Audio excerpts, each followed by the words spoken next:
കോൺഗ്രസ് വിടുന്നത് അവഗണന മൂലമെന്ന് പത്മജ വേണുഗോപാൽ. തന്നെ മാത്രമല്ല അച്ഛനെയും കോൺഗ്രസ് നേതൃത്വം അപമാനിച്ചുവെന്നും പത്മജ പറഞ്ഞു. കോൺഗ്രസിൽ പരാതി പറയാൻ പോലും നേതൃത്വമില്ലാത്ത അവസ്ഥയാണ്. BJP തിരഞ്ഞെടുക്കാൻ കാരണം കരുത്തുറ്റ നേതൃത്വമാണ്. പാർട്ടിയെ പലകുറി ചതിച്ചത് ആരെന്ന് ജനങ്ങൾക്ക് അറിയാമെന്നും പത്മജ ജനം TVയോട് പറഞ്ഞു.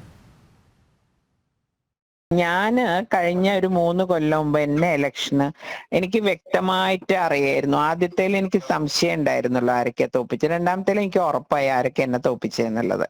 അപ്പൊ അതോടുകൂടി ഞാൻ ഈ പാർട്ടിയോട് യാത്ര പറയാൻ റെഡി ആയതാണ്. ഞാൻ പലപ്പോഴും DC അവരോടൊക്കെ പറഞ്ഞാണ്, KPC പ്രസിഡന്റിനോടൊക്കെ ഞാൻ പറഞ്ഞാണ്.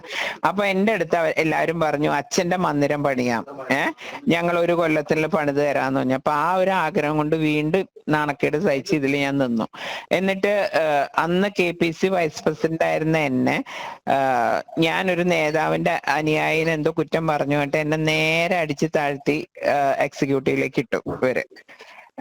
അപ്പൊ അത് കഴിഞ്ഞപ്പോ എന്നിട്ട് ഞാൻ 3 കൊല്ലമൊക്കെ സഹിച്ച് അച്ഛന്റെ മന്ദിരം പണിയെന്നുള്ള ആഗ്രഹത്തിൽ നിന്നത്.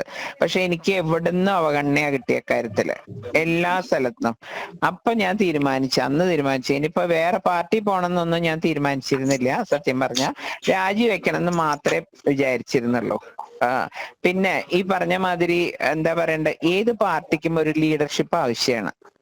കോൺഗ്രസിൽ ഇപ്പം ആരോട് പരാതി പറയാനും കൂടി ഇതില്ല, അങ്ങനത്തെ ഒരു സ്ഥിതിയാണ്.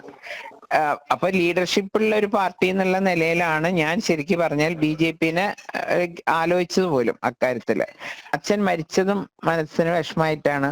അത് കഴിഞ്ഞിട്ട് അച്ഛനോട് കാണിക്കുന്നതും അച്ഛനെ ഇതാവുന്നതാണ്. അപ്പൊ എല്ലാം കൂടി കണ്ടപ്പോ സത്യം പറഞ്ഞ ഈ പാർട്ടി വേണ്ട എന്നങ്ങ് തീരുമാനിച്ചു ഞാൻ. അത്രയേ ഉള്ളൂ. മുരളിയേട്ടൻ പറയരുത് ചതിച്ചു എന്നുള്ളത്, ബാക്കി ആര് പറഞ്ഞാലും ഞാൻ കേൾക്കാം.